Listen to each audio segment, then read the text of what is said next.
Alors, merci d'être là pour le shiur. On va démarrer le cours. En fait, on va démarrer le nouveau Sefer, le Sefer Bamidbar. D'accord, on a fini le Sefer Vaïkra la semaine dernière, donc Parashat Bechukotai. On va entamer un nouveau Sefer qui va être qui va démarrer le Sefer Bamidbar. Il s'appelle Bamidbar. Le Sefer s'appelle le livre Bamidbar. Vous voyez le Bamidbar. Alors Bamidbar, on traduit en français le désert, dans le désert. Alors en fait, en français, on l'appelle le nombre, parce que effectivement, on va nommer le dénombrement des Bnei Israël dans le désert. C'est marqué dans cette paracha, oui, de Séou et Rot Adat Bnei Israël, les Mishpechotam. Donc on va devoir compter les Bnei Israël par famille, et effectivement par chef de tribu et famille. Donc on va dénombrer les Bnei Israël, et bon, on l'appelle les nombres.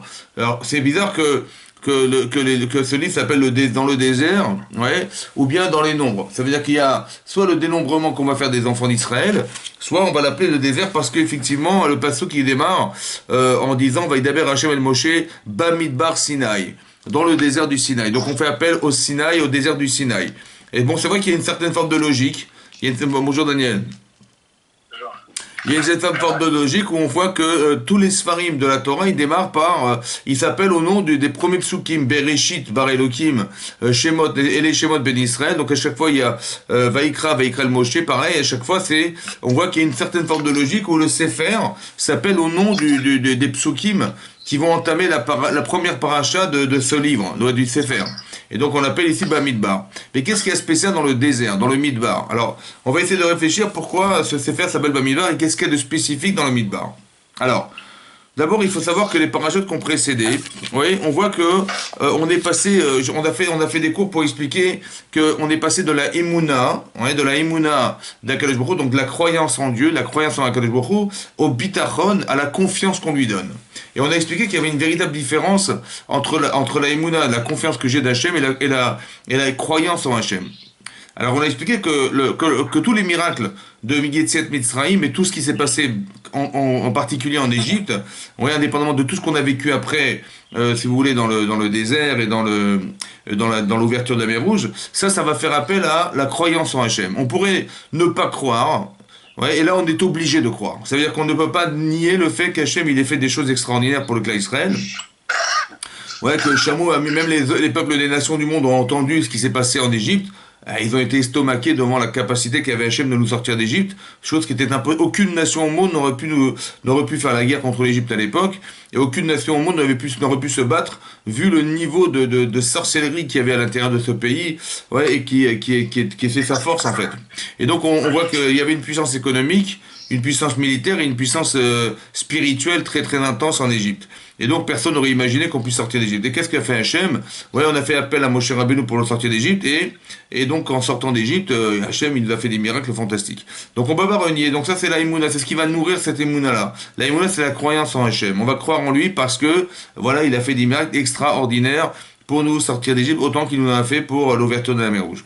Ensuite, on va passer donc à un autre passage qui est la paracha. Donc, on est dans Pessah et tout à coup, on passe dans la paracha de Hémor où là, on demande au Beddin d'apporter le Homer. Le Homer, on a expliqué que le Homer, c'est le résultat de la croyance, c'est-à-dire que maintenant que je sais qu'Hachem existe, parce que je l'ai vu, de mes yeux vus, me faire des choses, des miracles extraordinaires en Égypte, et ben là, je vais reconnaître qu'il existe aussi dans la nature, puisque c'est lui qui a créé le monde, c'est lui qui nous l'a dit, et ben c'est lui qui est à l'origine du résultat de mon travail. Et donc, qu'est-ce que je vais faire? Je vais travailler toute l'année, et le premier, le Réchit Arisotechen, donc le Beddin va apporter les prémices de la terre, il va les apporter au Beth Amikdash, et le Kohen, il va faire la Tenoufa, le balancement de ses prémices.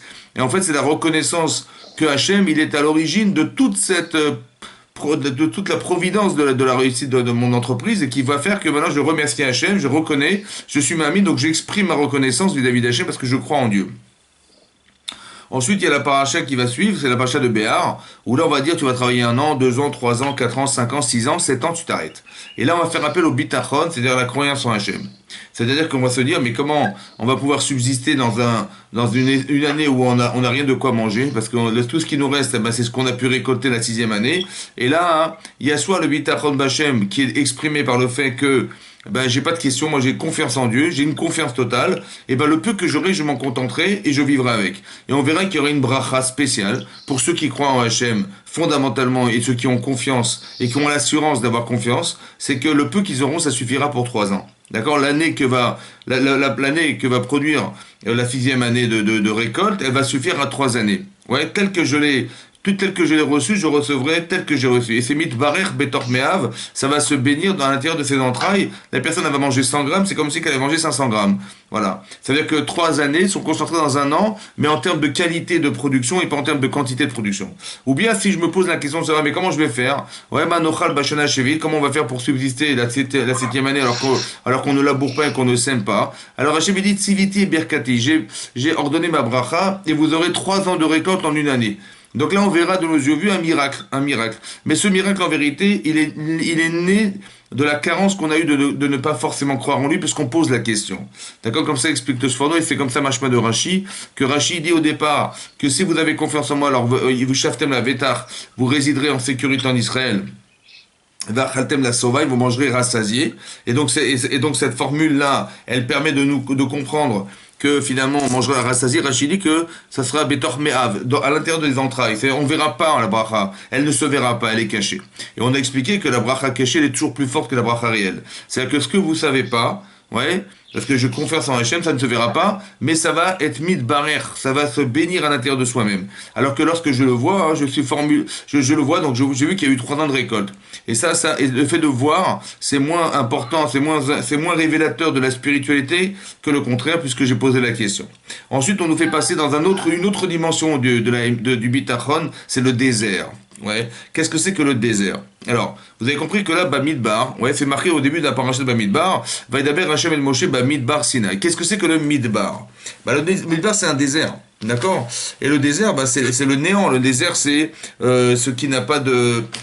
On peut pas y vivre, on n'est pas adapté au désert. Vous voyez, c'est quelque chose qui est de l'ordre de l'impossible. Il fait chaud, il fait trop chaud, ou le fort, il fait trop froid, ou bien c'est un endroit stérile, un endroit qui est vide, un endroit abandonné, ouais, qui est dénué de toute vie, il n'y a rien. Ouais, exemple de tout espoir, on peut pas vivre dans le désert. C'est quelque chose qui est de l'ordre de l'inhumain. Ouais, c'est quelque chose qui n'est pas. Il y a des espaces dans le monde dans lequel on vit, qui sont faits et adaptés à l'être humain, mais il y a des endroits où ils sont complètement inadaptés à l'être humain.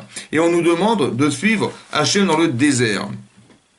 Bamidbar, oui. Ça veut dire que depuis longtemps, ça veut dire que si vous regardez dans la paracha, si vous avez un chumash avec vous, ouvrez la paracha de Béchalach, oui. C'est marqué que dans la paracha de Béchalach, c'est marqué Vaï Béchalach Paro et Ta'am.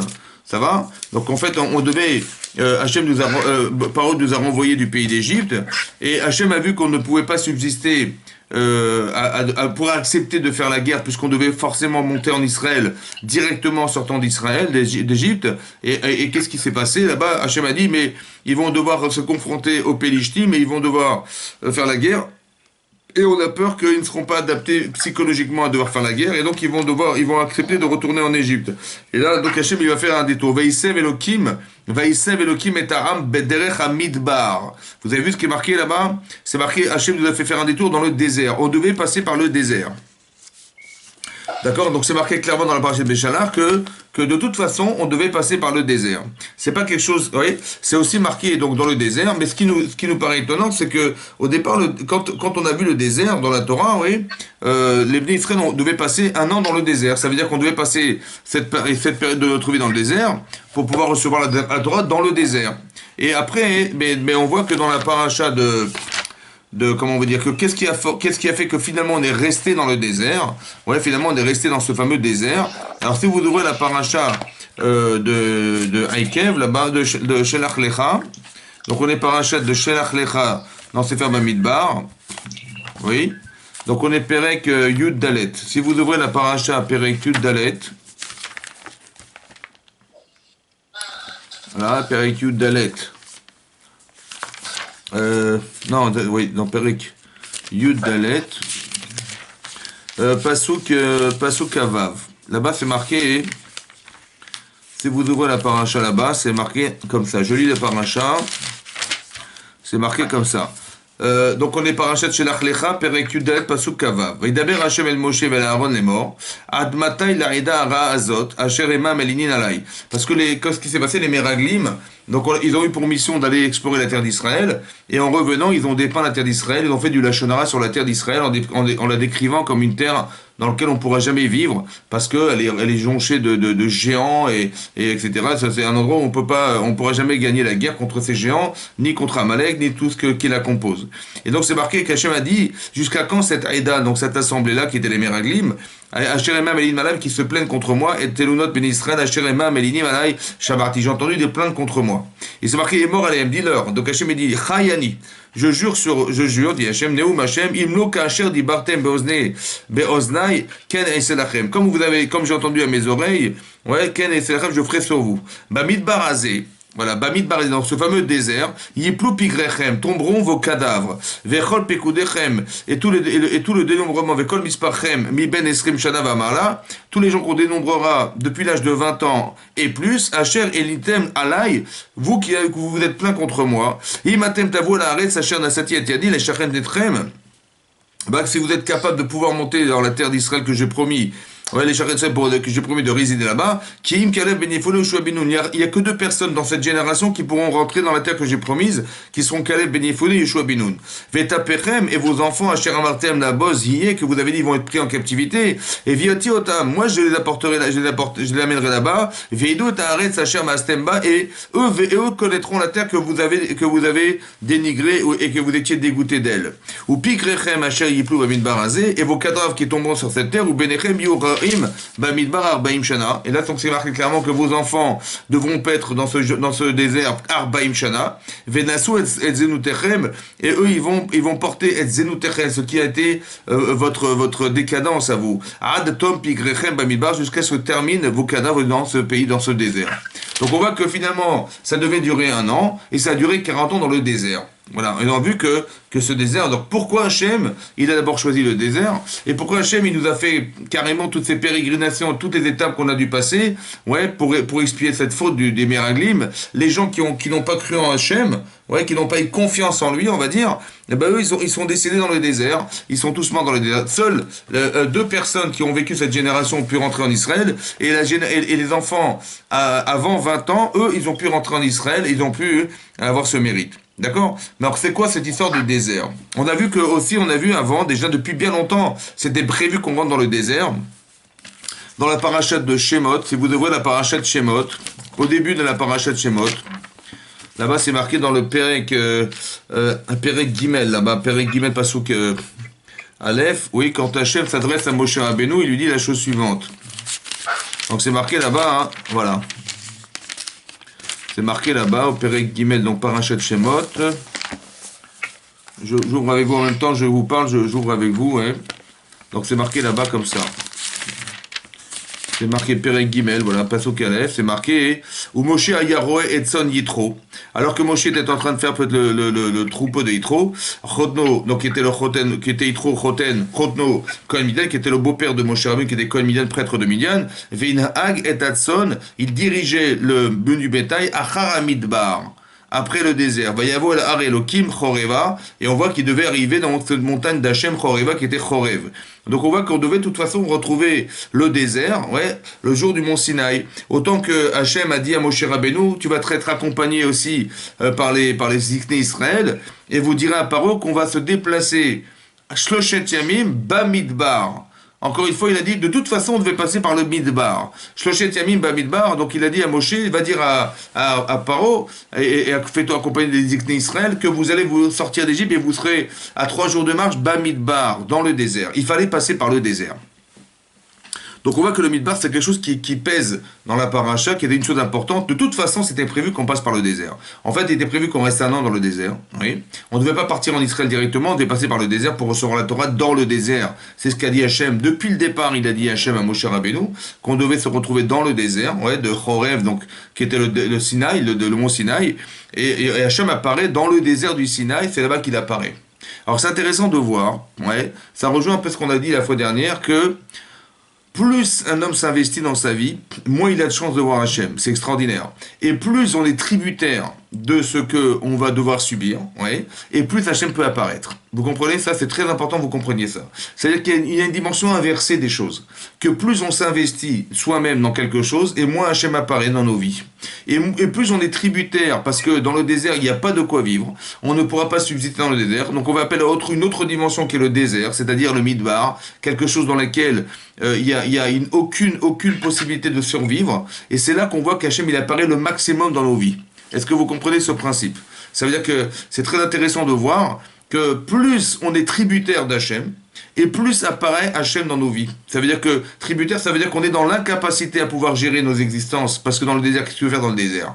Comment tu veux subsister dans un désert? Et on a eu la confiance en Hachem, on a suivi Hachem, comme si Hachem nous invitait à pouvoir lui-même s'exprimer et nous montrer dans son monde à lui qu'il existait pour nous. Dans son monde à lui, c'est pas le monde qu'il a créé, c'est le monde qui est de l'inexistence de l'être. Et c'est extraordinaire. C'est-à-dire que Hachem il nous a demandé de recevoir la Torah dans le désert, parce que c'est là qu'il va le plus s'exprimer.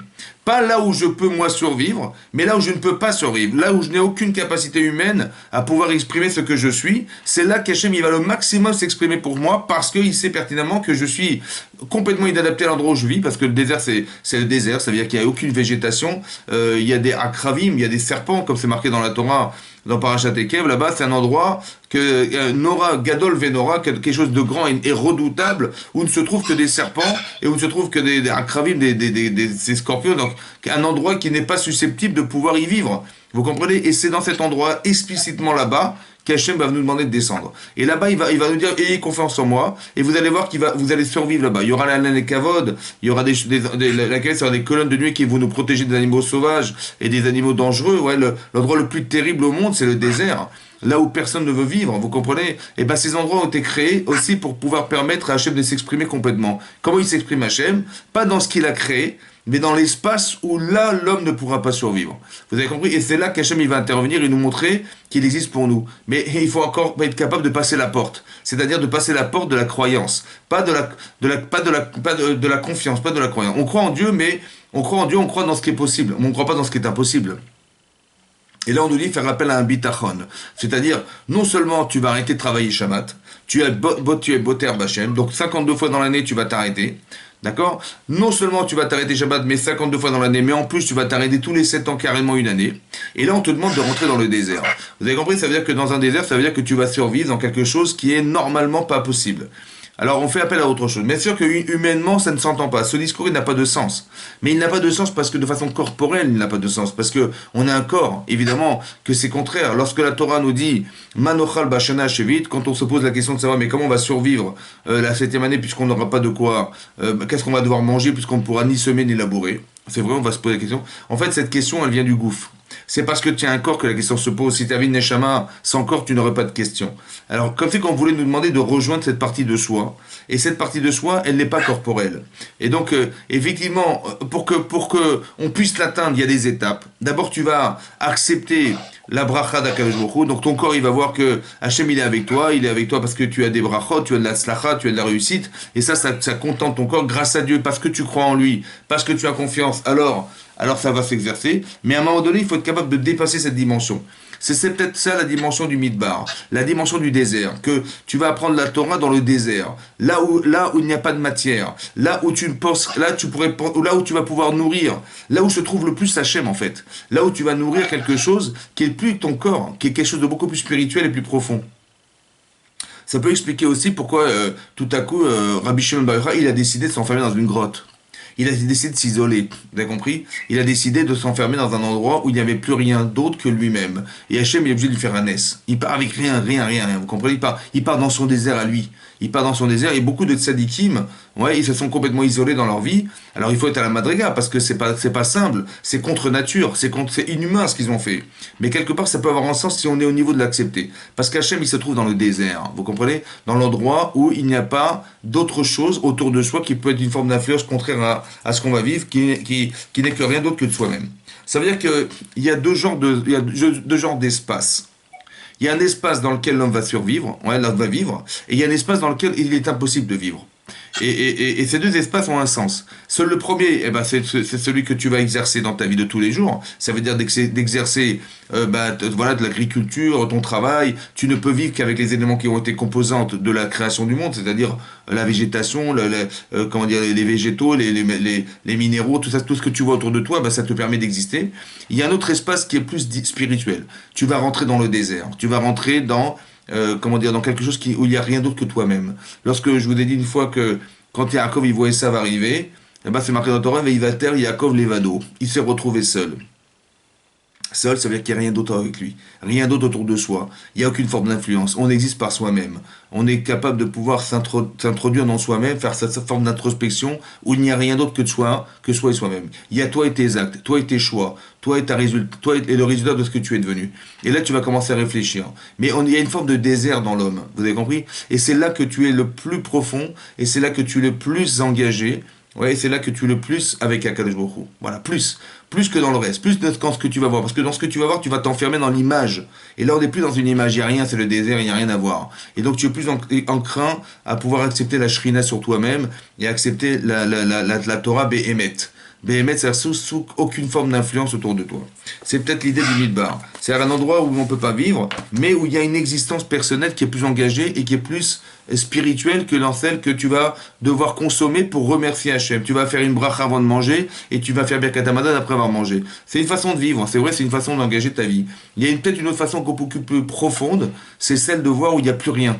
Il n'y a que toi et Hachem. Voilà. Et là, tu te dis, mais comment je vais faire? Eh bien, cette émouna, elle doit t'amener à ce bitachon. Cette émouna qui est la croyance en Hachem, elle doit t'amener à ce bitachon qui est la confiance que tu as d'Hachem. Tu peux croire en Dieu, mais pas forcément confiant. Vous comprenez? Voilà. Tu peux croire en Dieu, tu dis, ouais, tout vient d'Hachem, mais tu dis, mais moi, c'est moi qui réussis. Kochi ve'otsem yadi. Non, est-ce que tu as confiance en lui? C'est autre chose. Vous avez compris? Voilà. Il va t'arriver quelque chose. Est-ce que cette confiance, elle est présente chez toi ou pas? Ça veut dire que ici, il y a ce qu'on appelle le makom, le lieu. Voilà. Alors c'est intéressant d'y réfléchir parce que c'est quoi le makom? Le makom, c'est le lieu, et ici c'est un lieu désert. Il n'y a rien, il n'y a aucun élément, c'est le vide, carrément le vide. Le makom, qu'est-ce que c'est le makom? On dit, Hachem, il est à makom. Vous savez, dans la Megillah, dans la Galade de Pessah, on dit, Baruch HaMakom. Oui, Baruch HaMakom, on appelle Hachem à makom, le makom. Alors, il y a deux explications possibles qu'on peut donner. C'est soit un makom, le seul makom, c'est lui, en fait, c'est lui qui est tout ce que tu vois, c'est lui, c'est le makom, c'est lui le makom, c'est lui qui est tout ce que tu es, comme le Rambam l'explique dans le Sefer dans l'Isod Torah, dans le Chayad HaZaka, il dit que le makom c'est Hachem, ça veut dire que tout existe par lui, je veux dire que il est l'endroit, il est l'espace, il est tout ce que vous voyez, le temporel et le comment dire, tout ce qui est autour de soi et qui peut être révélateur de l'existence d'Hachem, parce que c'est tellement intelligent et parfait que c'est lui. Voilà, ça c'est Hachem, ça c'est Hachem. Donc ça c'est le makom, c'est lui, Baruch HaMakom, béni soit le makom. Et il y a aussi autre chose que veut dire makom, le Rav Dessler il explique que makom c'est mekayem. Ça veut dire que tu vas te réaliser dans ma makom. Oui. C'est-à-dire que tu peux expliquer le makom, c'est quoi que Hachem ne dépend de rien d'autre que de lui-même, mais par contre le makom dépend de lui. Donc il est le makom, il est l'endroit. Tout dépend de lui, c'est ça le makom. Ou bien que tu as mekayem ou mitkayem. Mekayem, c'est-à-dire celui qui est makom, c'est celui qui va réaliser la chose. Ou bien toi tu vas te réaliser ma makom.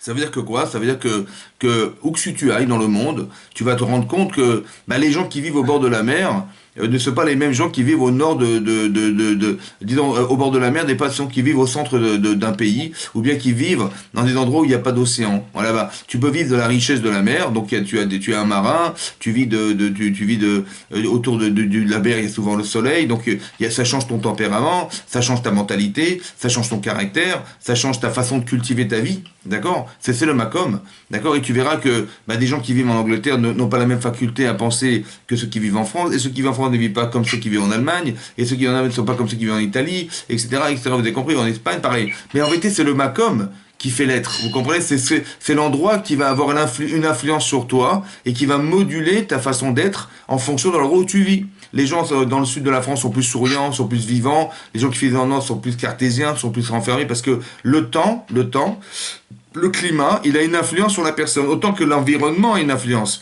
Il y a même un Rachid en Parashat Shelach Lecha qui dit là-bas clairement, il dit comme ça, Rachid dit là-bas, oui, que que quand il a dit Shlach lecha anashim, envoie des hommes là-bas, parce que la terre, elle produit des êtres. Oui, ça veut dire qu'ils sont forts, faibles, etc. La terre, elle produit des gens forts, elle produit des gens faibles, elle produit des gens grands, des gens petits. La terre, elle a une influence sur la personne. D'accord? Donc on voit que le makom, il est mashpia. C'est-à-dire que le makom, l'endroit, il a une force d'influence et que les mentalités, la force physique, etc., elle dépend du makom. Ce qui est marrant, c'est que nous, on avait une terre, on a toujours eu une terre qui était la terre d'Israël. Et on avait un Beth Amikdash. Bon. Et qu'est-ce qui s'est passé? On a fauté. Et donc, à 2 reprises, on a vu que on avait les Israël, on avait la terre d'Israël, on avait, comment vous dire, on avait le Beth Amikdash, et cet endroit a été détruit, et cet espace a été rendu un désert.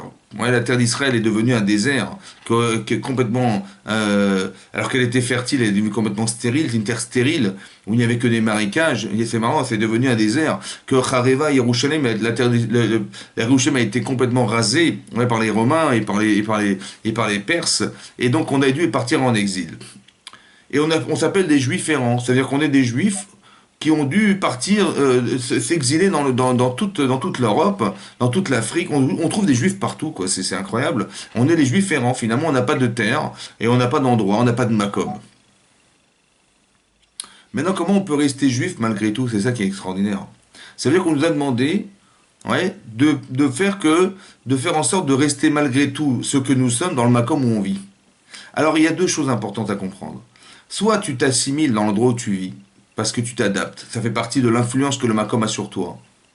Comme tu vois, j'imagine les gens qui vivent dans le sud de la France, de toutes les nations, des gens des nations qui vivent dans le sud de la France, ils ont leur tempérament, ils ont leur identité, ouais, qui est proche de l'endroit où ils vivent. Vous comprenez? Les gens se ressemblent, se rassemblent, se ressemblent, parce qu'ils vivent dans un endroit qui crée ce mental, voilà, qui crée leur identité, voilà, c'est l'endroit où ils vivent. Nous, je sais pas, dans le sud de la France, les gens sont des pêcheurs, ce sont des gens qui vivent proches de la mer. Nous, on vit à Paris, on n'est pas du tout proche de la mer, donc on a une autre façon, ouais, de vivre et une autre façon de cultiver notre existence ou de subsister à notre existence parce qu'on vit dans un endroit qui n'est pas du tout adapté à celui du sud.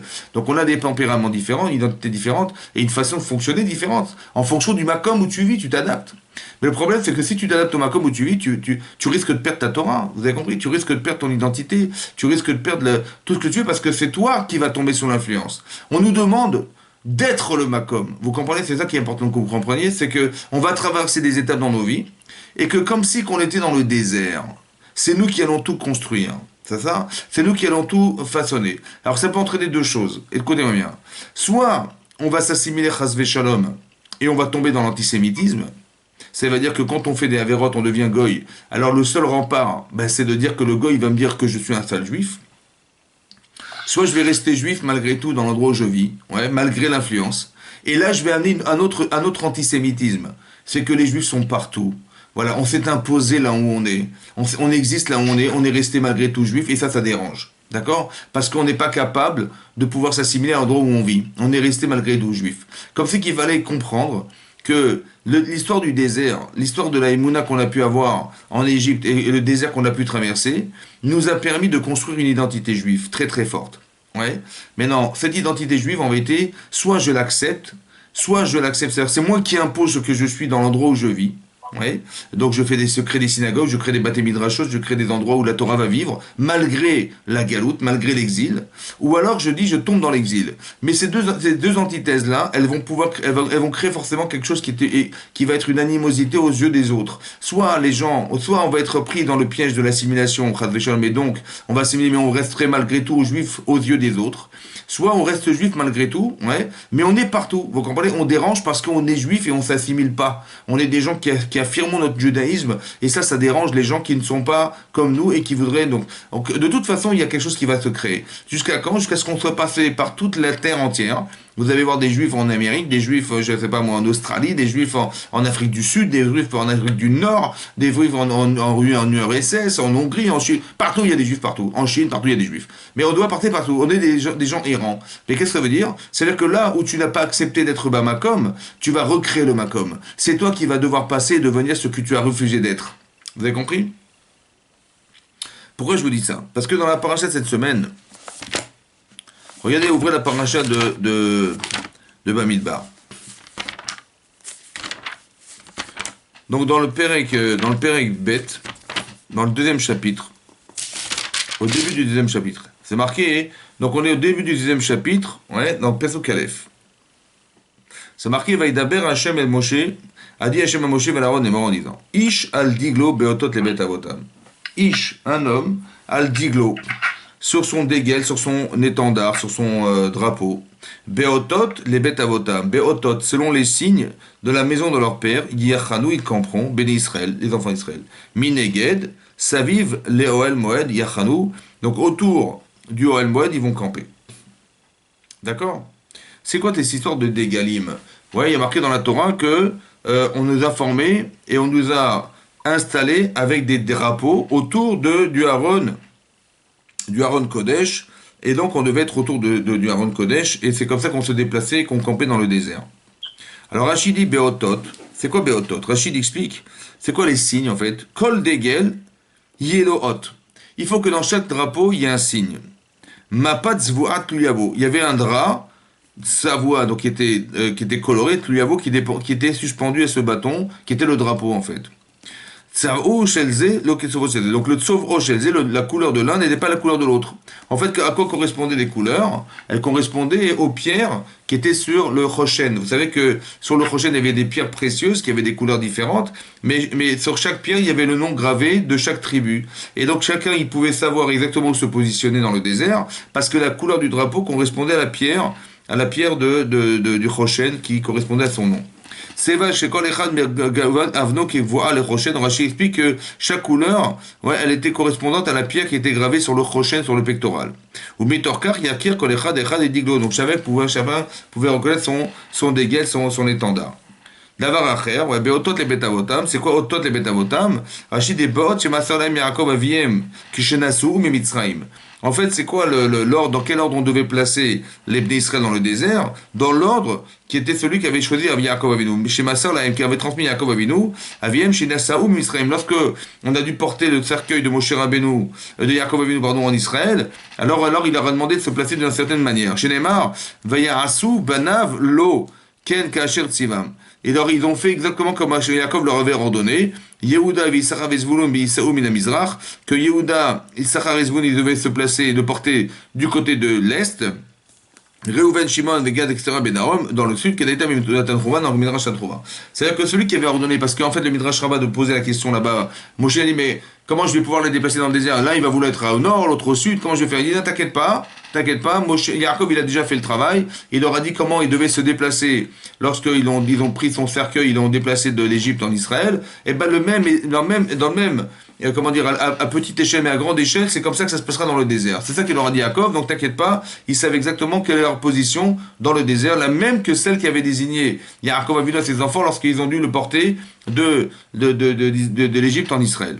On voit que donc c'est ça les bêtes avotam. Les bêtes avotam, c'est la position qu'ils ont eue, l'ordre qu'ils ont eu. Maintenant, pourquoi c'est important, je vous dis ça? Parce que c'est quoi un dégel? C'est quoi des dégalim? Alors c'est marqué dans le Midrash Rabbah, dans cette paracha de Bamidbar, que lorsque Hachem il leur a dit qu'ils allaient recevoir la Torah le jour du matin de Torah, donc le jour du 6 Sivan, là-bas c'est marqué qu'ils ont vu 22 000 anges.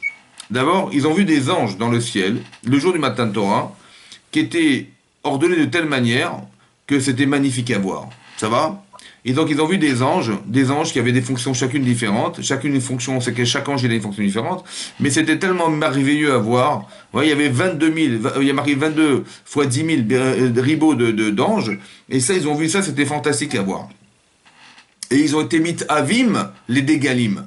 Ils ont désiré avoir des dégalim. On dit que les anges avaient des formes de drapeaux. Et ils ont dit, nous aussi, on veut avoir des drapeaux. Et Hachem, il a dit à Moshe, alors, c'est ça la paracha, Ishal Diglo. Chacun, vous allez avoir un dégel. Qu'est-ce que c'est qu'un étendard? C'est quoi un étendard? D'accord? Alors, c'est quoi un étendard? Un étendard, c'est ce qui, je sais pas moi, la France, l'étendard de la France, c'est bleu, blanc, rouge. Chacun, il a un drapeau qui correspond à des couleurs. Et ces couleurs sont des valeurs. Je sais pas, vous avez un bateau de pirate, c'est une tête de mort, etc. Donc, son étendard. En fait, l'étendard de chaque personne. Donc, il y a une couleur et il y a un étendard. Maintenant, je pense que chacun, il doit être capable de définir son étendard. Ça veut dire qu'on a tous une valeur intrinsèquement profonde et une identité personnelle. Oui, moi, je sais ce que j'ai envie de faire de ma vie. Je connais mon étendard, mais c'est quoi ta couleur? Qu'est-ce que tu veux faire? Ah.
Alors, très bien. Il faudrait que tout le monde, si on pouvait envoyer un message pour que tout le monde rejoigne le groupe. Et donc j'expliquais que l'étendard, c'est soit chacun il a son étendard, ça veut dire chacun il a une fonction qui lui est propre, je pense une identité propre, et chacun on a tous un but dans la vie. Le but dans sa vie, c'est l'étendard qu'on a soi-même. Ça va, c'est notre étendard, c'est ça notre drapeau personnel. Après, il y a une couleur. La couleur, c'est la personnalité, c'est ce qui va se dégager de la fonction de la personne. Et ça, chacun on a son étendard. Maintenant, comment ça s'exprime? Pourquoi ils ont voulu absolument... ils ont vu quelque chose de merveilleux, ils ont vu dans le ciel des anges en fait, et le jour du matin de Torah, Hachem il leur a montré ces anges, ces fameux anges qui étaient dans le désert. Qu'est-ce qu'il a voulu montrer en fait? Je pense qu'Hachem il a voulu montrer quelque chose de très important, c'est ça la ta'ava qu'ils ont eu, ouais. C'est le plaisir de l'ordre. C'est-à-dire qu'en fait, quand ils étaient dans le désert, ils ont vu ces myriades d'anges qui, l'un face à l'autre et l'un à côté de l'autre, ils ont montré des images fantastiques. Et ces images-là, en vérité, elles sont belles à voir parce que c'est l'expression de l'ordre. Vous voyez, quand vous voyez les choses bien ordonnées, alors ça donne envie et ça montre une structure mentale qui est très importante à définir.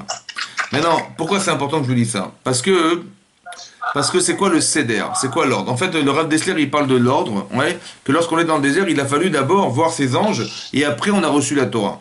Pourquoi c'était important qu'il y ait les deux, en fait? Il y ait de l'ordre, mis de l'ordre, et après on reçoit la Torah.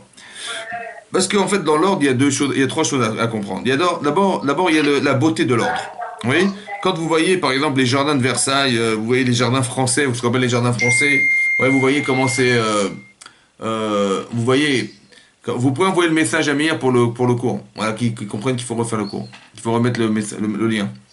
Que, en fait, la beauté de l'ordre. La beauté de l'ordre, c'est quoi la beauté de l'ordre? C'est de voir que les choses, elles sont agréables à voir. Donc, quand les choses sont mises dans l'ordre, ouais, il y a ce côté agréable. Quand vous rentrez chez vous, vous savez où sont posées les choses, c'est beau à voir. Ouais, vous avez bien rangé vos dossiers, tout est ordonné. C'est le plaisir de l'ordre. Le plaisir de l'ordre, c'est quelque chose qui fait partie de l'équilibre humain, de voir des choses mises en ordre, c'est nécessaire et obligatoire.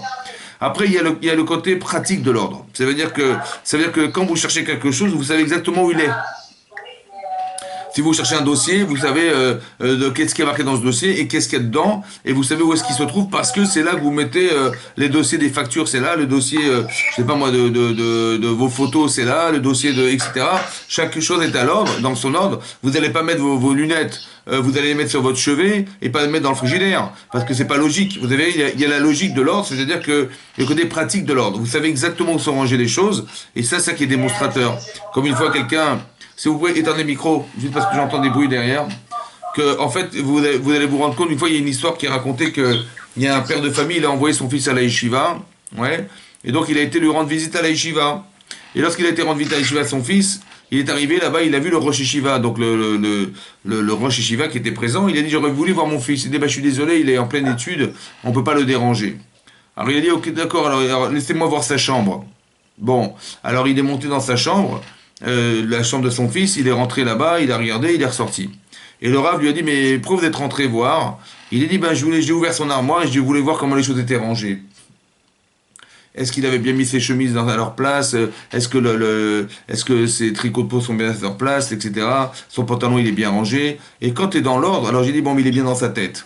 C'est-à-dire que quelqu'un qui est désordonné, c'est que dans sa tête, il y a du désordre. Mais si les choses sont bien ordonnées, c'est qu'il est bien dans sa tête. Donc, c'est-à-dire qu'il y a le côté pratique de l'ordre, mais qui est un révélateur de santé mentale. Vous comprenez? Que quelqu'un qui est dans l'ordre, quelque chose qui font fait dans l'ordre, alors c'est important que les choses elles soient agréables à voir, c'est dans l'ordre. Autant que le côté pratique de l'ordre, je sais où sont rangées, je ne suis pas désordonné, je sais où sont cachées, où sont placées les choses, et je sais où les retrouver parce qu'elles sont dans l'ordre. Vous comprenez? La troisième chose, la plus importante, c'est ça. C'est l'ordre, en fait, la logique, ça veut dire que il y a la coordination de l'ordre. C'est-à-dire il faut que les choses, quand on ne comprend pas quelque chose, des fois, c'est qu'on n'a pas mis dans l'ordre. D'accord? Il y a des priorités, il y a des priorités dans la vie. Il y a de l'ordre à mettre. Ça veut dire qu'est-ce qui est important, qu'est-ce qui est moins, qu'est-ce qui est plus. Il faut que tu sois coordonné tes choses et mettre en ordre les choses. Quand on était à l'école, par exemple, vous vous avez rappelé à l'école, le professeur nous donnait des images découpées. Ouais. Il y avait une bande dessinée qu'on avait découpée et il y avait une histoire qui était racontée à travers ces images. Et on nous disait, essayez de mettre dans l'ordre les images. Ça va?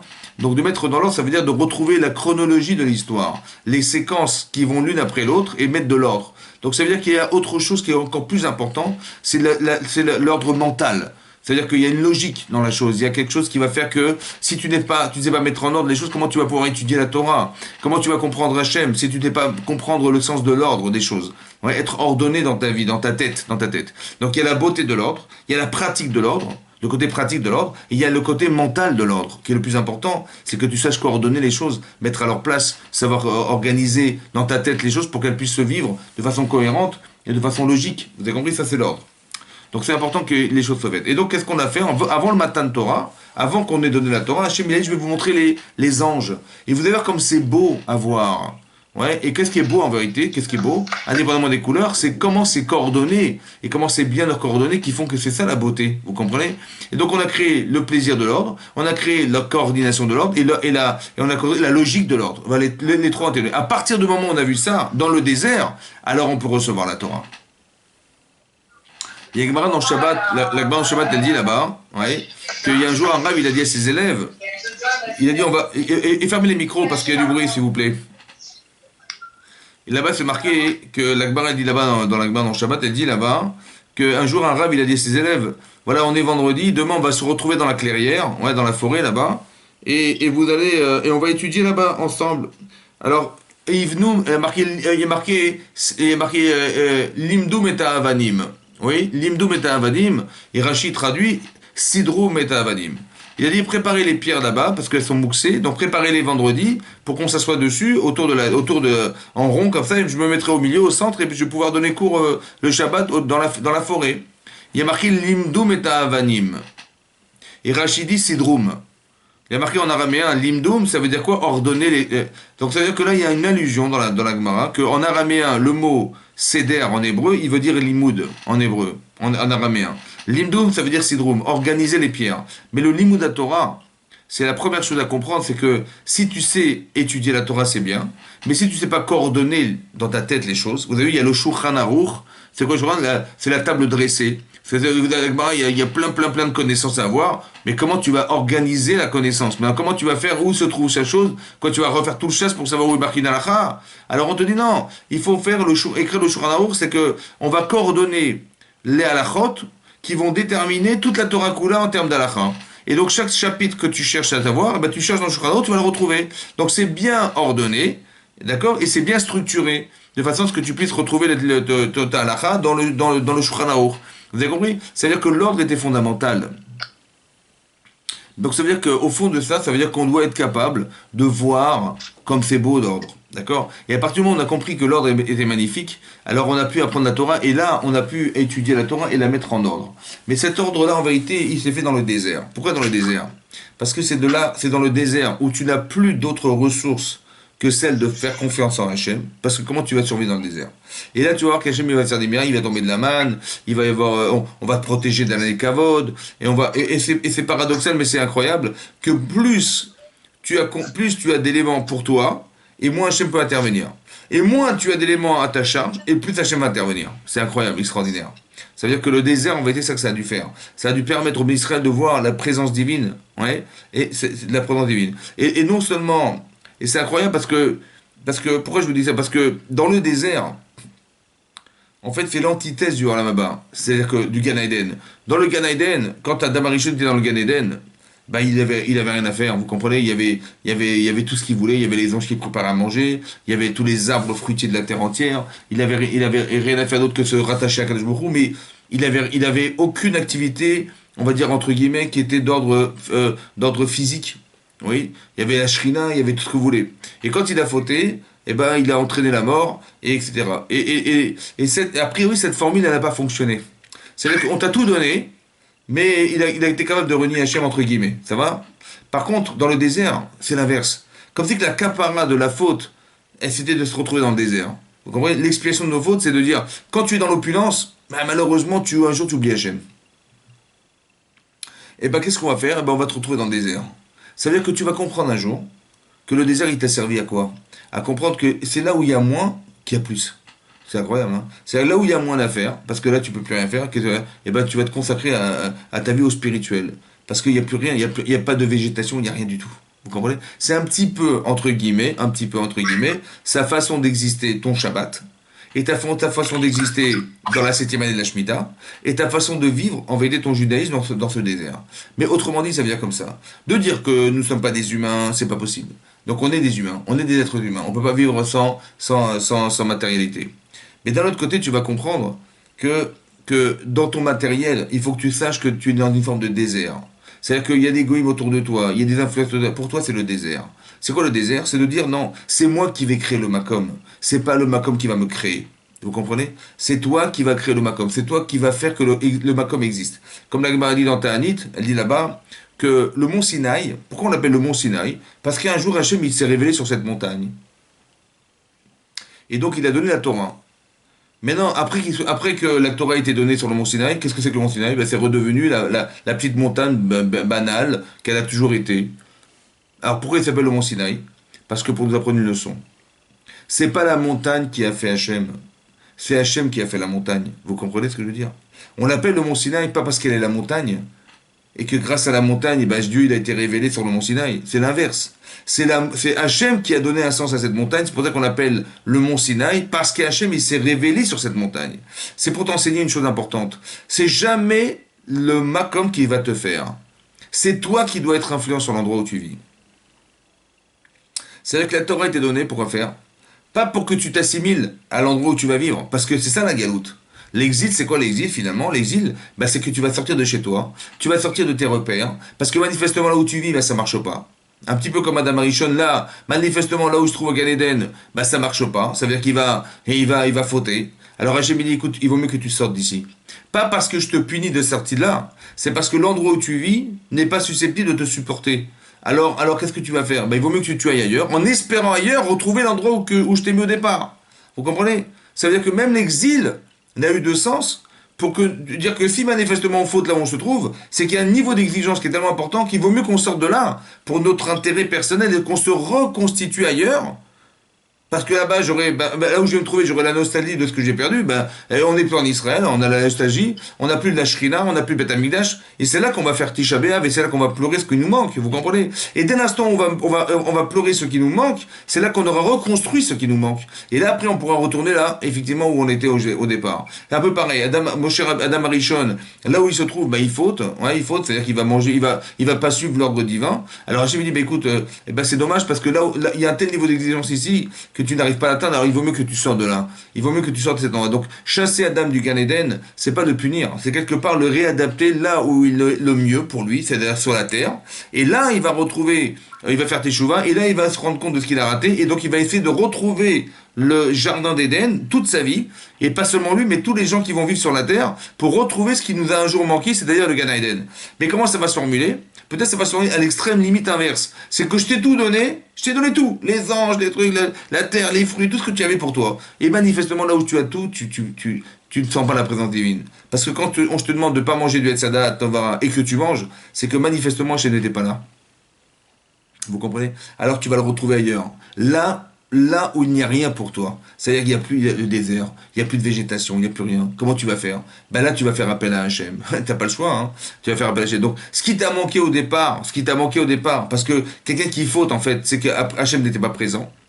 S'il était présent, il aurait eu honte. S'il était présent, il n'aurait pas osé. C'est ce qu'il a manqué à Adam Arishon. Le Yitzhara, comment il nous trompe le Yitzhara? Parce qu'il nous fait carrément oublier qu'Hachem est là. Vous comprenez? Et donc c'est ça le problème. Donc c'est-à-dire qu'on n'a pas la conscience qu'Hachem existe. Alors il faut la développer de deux manières. Un, d'avoir confiance, d'avoir, l'assurance qu'il nous a fait du bien. Et donc je dis, Hachem il existe, je suis croyant en Dieu. Voilà, j'ai cette croyance. Et donc si demain Hachem me dit, mais fais cette affaire, je peux pas, je suis croyant. Et deuxièmement, la deuxième chose que j'ai, c'est que j'ai confiance en lui. Vous comprenez? Et ces deux facteurs-là, c'est ce qui va contrecarrer la faculté qu'on aurait de transgresser ou de trahir Hachem. Parce qu'Hachem il m'a sauvé d'Égypte, je suis reconnaissant et je dis merci. Et cette reconnaissance-là, elle va faire que je vais l'aimer. Et comme je vais l'aimer, je ne vais pas pouvoir le trahir. Et même si j'arrive à faire que quelque part j'ai des intérêts personnels qui vont trahir cette relation, alors j'ai dit je peux pas parce que j'ai confiance en lui. Mais comment tu as pu avoir confiance? Parce que il m'a demandé de suivre dans le désert et j'ai eu confiance en lui. Il m'a demandé de suivre dans le désert, dans ce midbar, de la paracha de Bamidbar. Et là-bas, qu'est-ce que tu vas faire dans le désert? Comment tu vas subsister dans le désert, dans un endroit vide, abandonné, où il n'y a pas d'espoir de survivre? Et tu as vu qu'Hachem, qu'est-ce qu'il t'a fait? Mais tu te rends compte ce qu'il t'a fait? Il a fait pleuvoir de la manne, il t'a fait survivre t'as même plus besoin d'aller travailler. Tu n'avais que de relations qu'avec Hachem. Le Hanan et Kavod, les colonnes de nuée, eh ben, elles te protègent. Vous comprenez? Voilà. Et donc, là où tu te trouves, là où c'est le pire, le danger le plus pire, parce qu'il n'y a que des scorpions, des bêtes féroces, des animaux sauvages, qui ne sont pas propices à survivre là-bas, c'est là qu'Hachem interviendra. Vous comprenez? Voilà. Et donc on veut dire que, en fait, qu'est-ce qu'on a réussi à faire? On a reconstitué une conscience oubliée, qui c'était le Daban Arishon, parce qu'on est passé par le désert, le Midbar. Voilà. La Emunat Hachem, elle va se construire comme ça. À un moment donné, tu vas voir que tu vas devoir un jour arriver à ce niveau-là, ouais, que de te retrouver seul face à toi-même, et tu vas voir que tu vas devoir faire appel à Hachem. Ça fait partie des aléas de la vie, des hauts et des bas de sa vie. C'est très important que vous compreniez ça. C'est ça. Mais pour ça, il faut que tu comprennes que tu dois passer par ces étapes parce que tu dois développer ton déguel, ton étendard, ton drapeau personnel. C'est toi qui vas t'engager. D'accord? Dans chaque tribu, il y avait un drapeau. C'est quoi ton étendard à toi? Qu'est-ce que tu revendiques être? Vous avez compris? C'est pas que j'attends d'Hachem qui reconnaisse que j'existe. C'est important ça. Mais aussi, qu'est-ce que Hachem il attend de moi et qu'est-ce que je peux faire pour lui? On est des serviteurs d'Hachem, vous comprenez? C'est comme un enfant, il va aller à l'école, et ben il a eu des bonnes notes. Il dit, ah papa, t'es fier de moi, ça va, t'es content, j'ai bien travaillé? Oui, t'as bien travaillé. Très bien. Mais non, t'as eu ton bac? Ouais, t'as eu ton bac. T'as été à l'Yeshiva? T'as réussi à l'Yeshiva? T'as réussi à l'Yeshiva. Ok, t'as réussi maintenant. Mais tu as des compétences? Ok, qu'est-ce que tu vas faire avec?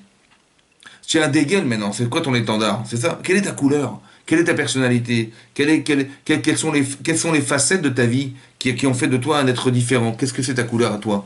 Donc tu as un étendard, voilà, tu revendiques, voilà, je fais tel métier, c'est mon étendard. Quel niveau de métier tu as? Quel est ton niveau? Quelle est ta spécificité? Quel est ton côté professionnel? Comment dire, qu'est-ce qui compose ta performance? Ben, c'est ça que je veux savoir. Mais c'est ça ton étendard, vous comprenez? Quand j'ai affaire à quelqu'un, ben, j'ai affaire à je sais pas, je peux aller faire affaire à quelqu'un qui est classique, ou bien je peux faire affaire à un spécialiste, vous comprenez? Mais c'est quoi ton étendard? C'est quoi, dis-moi ta couleur, moi, j'ai besoin de savoir. Mais chacun on a un étendard, chacun on a une couleur, c'est ça le déguel, vous comprenez? Déguel c'est gadol.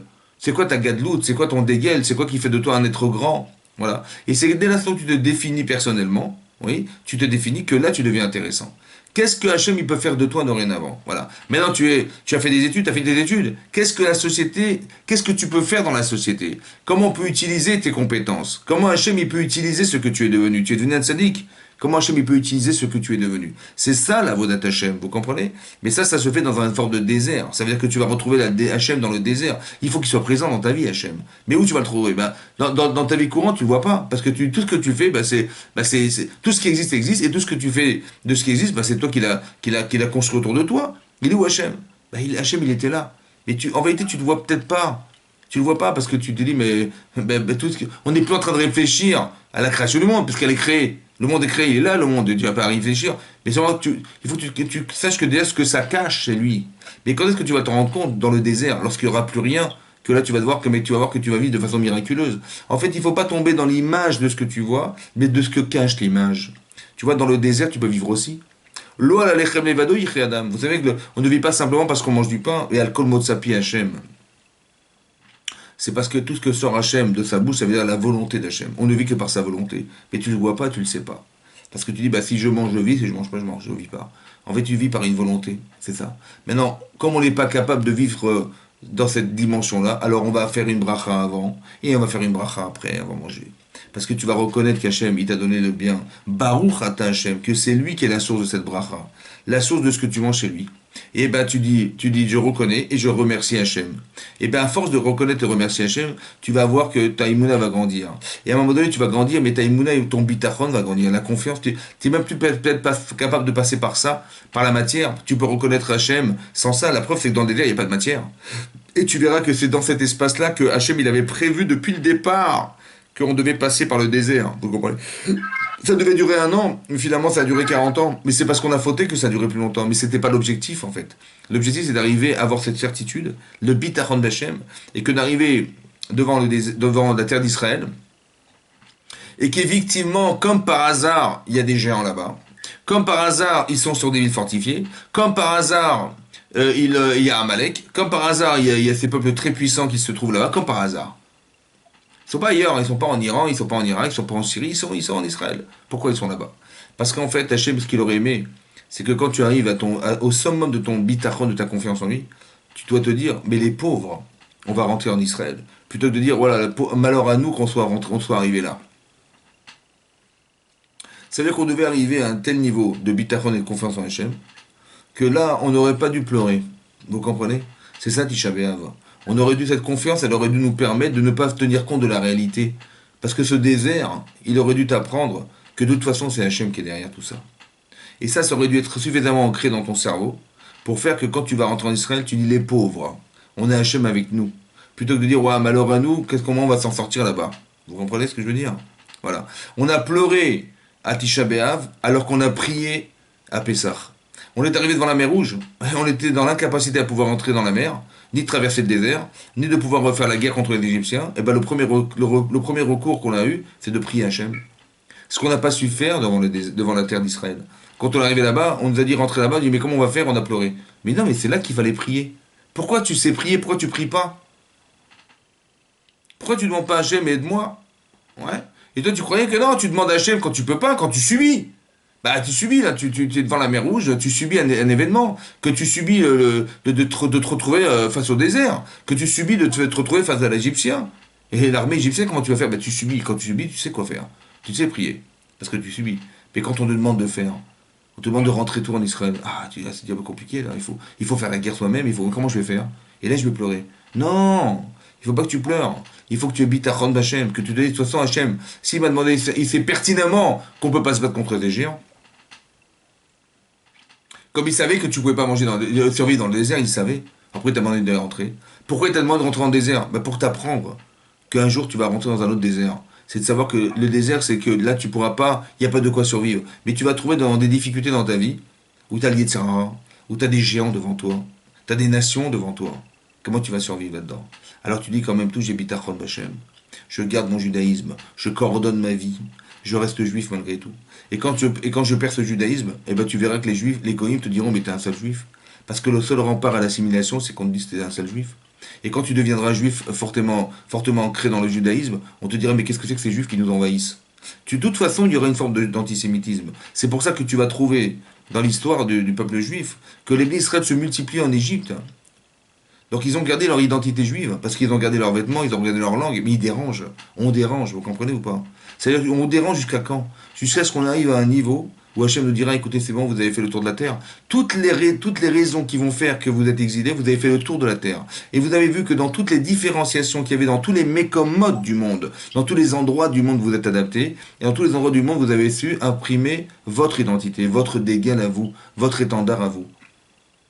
Alors quand on aura fait tout le tour, alors on va se retrouver en Israël un jour. Ce sera la fin du cycle. Ça veut dire, vous avez compris ce que ça veut dire? C'est que là, Galout, en fait, il fallait retrouver cette identité juive dans toutes les différences qui existent dans le monde, et qu'il fallait pouvoir faire, non pas qu'on soit sous influence du Makom, c'est-à-dire de l'endroit où on a vécu, mais que nous, on implante notre raison d'être dans l'endroit où on vit. Voilà. Et ça, c'était un combat de tous les jours. Ouais, que là où on est passé par la Russie, on est passé par l'Amérique, on est passé par l'Afrique, on est passé par l'URSS, par tous les pays du monde, on est passé. Et là où on est passé, quand on s'est assimilé, on a raté l'occasion. Et quand on a été fort dans notre judaïsme, c'est là qu'on a gagné. Ouais. Mais de toute façon, c'est contre nous. Hein. De toute façon, on nous supportera pas. Mais c'est pas grave, il faut que tu sois fort. C'est comme quand tu vas rentrer en Israël, eh ben, il faut que tu sois fort. Mais c'est cette confiance en Hachem qui te protège. Vous avez compris? Parce que plus tu es vulnérable, et plus Hachem va t'aider. Vous comprenez? Et c'est pas l'inverse qui est vrai. Tu dis, mais comment on va faire? C'est quand tu te poses la question que tu deviens fragile. Mais quand tu es fort dans tes convictions, c'est là qu'Hachem il va t'aider. Parce qu'il ne te laissera jamais tomber. C'est ça que ça veut dire. C'est ça le désert. C'est ça la parasha de Bamidbar. Juste que toi on te demande une chose, c'est revendique ton identité juive. Soit le dégel. C'est quoi ton étendoir? C'est quoi ton étendard? C'est quoi ton drapeau? Dis-moi ton drapeau. Voilà. Et ben moi j'ai une personnalité comme ça, j'ai un niveau comme ça, j'ai envie d'être comme ça, voilà. Et ben ça c'est ton étendard, c'est ça ton drapeau. Dans ton bateau, en haut du mât, on voit un drapeau. C'est quoi ton drapeau à toi? Voilà, c'est quoi? Eh bien, il faut que tu saches le définir. Et ça, c'est ça le désert. C'était ça le but d'arriver dans le désert. C'était ça le but de recevoir la Torah. D'abord, définis ta personnalité. Et quand tu vas développer après la Torah à travers cette personnalité, tu vas pouvoir avoir un jour la capacité d'être un Eved Hachem. Hachem va pouvoir t'utiliser parce qu'il y a ton projet et le sien. Toi, ce que tu vas faire un jour, c'est de dire je m'adapte à ce que Hachem espère de moi. Voilà, je veux être un tzaddik. Parce que Hachem, il a besoin de moi. Il a besoin pour son projet à lui. Vous comprenez? Il fallait qu'un jour, Yosef il se retrouve en Égypte. Alors Hachem lui a fait la faveur d'être le prince d'Égypte, mais pourquoi faire? Pourquoi faire? C'est quoi ton étendard? Eh ben mon étendard c'est que je suis un prince. Je suis le roi, je suis un ministre en Égypte. Mais à quoi ça sert? C'est quoi ton but? Ben, le but c'est de permettre un jour, ben, dans Hachem, que les Israël quand ils rentreront en Égypte, eh ben ça sera plus facile pour eux. Alors je vais faire déménager tous les Égyptiens. Comme ça, ils ne seront pas comme des étrangers là où ils se trouvent. Et je vais faire en sorte que je vais ramasser tout l'argent de toute la terre entière. Parce qu'un jour, Hachem, il a promis qu'un jour on sortira d'ici, mais avec des grandes richesses. Alors qui c'est qui va l'accomplir? Eh bien c'est moi, c'est mon rôle. C'est mon étendard, vous comprenez? Mais c'était le rôle de Yosef. Mais chacun, on a tous un rôle à jouer sur la terre. Juste qu'il faut savoir définir ce qu'on a envie de faire au service d'Hachem. C'est ça. Et donc ça peut se faire que dans la capacité qu'on a de s'enfermer dans son désert et de se dire, mais moi, dans le désert, qu'est-ce que mon désert à moi, quand je me vois, il n'y a rien d'autre autour de moi, qu'est-ce que je peux faire? Voilà. Qu'est-ce que je peux faire de moi pour Hachem? Et c'est ça qu'on nous demande de faire. On a reçu la Torah pour arriver à avoir des bonnes raisons de se comprendre et de savoir aussi que dans ce désert dans lequel tu te trouves, il y a des serpents, il y a des Yetzirah, il y a des serpents, il y a des scorpions, il y a des animaux sauvages. Il y a un danger permanent. Hein. Mais comment tu vas t'en sortir dans ce danger-là? Alors on t'a donné la Torah pour que tu t'en sortes. C'est ça qu'il faut comprendre. C'était ça peut-être l'idée de la paracha de Bamidbar. On va commencer un nouveau cycle qui s'appelle le désert. Bamidbar. Après qu'on ait lu le Shemot, la sortie d'Égypte, on a lu la paracha des morts, Bechukotai, etc. Alors on te demande de rentrer dans un autre cycle. C'est de voir que ne t'arrête pas sur ce que tu vois, mais essaie de comprendre que ça cache quelque chose. Et ça cache Hachem. Que tu sois dans le désert ou pas dans le désert, Hachem il est là. Mais moins tu es dans le désert, moins tu risques de voir. Et plus dans le désert, c'est quoi le désert? C'est que des fois, tu n'as pas de capacité à voir, parce que tu peux pas t'en sortir, et c'est là qu'Hachem il va t'aider.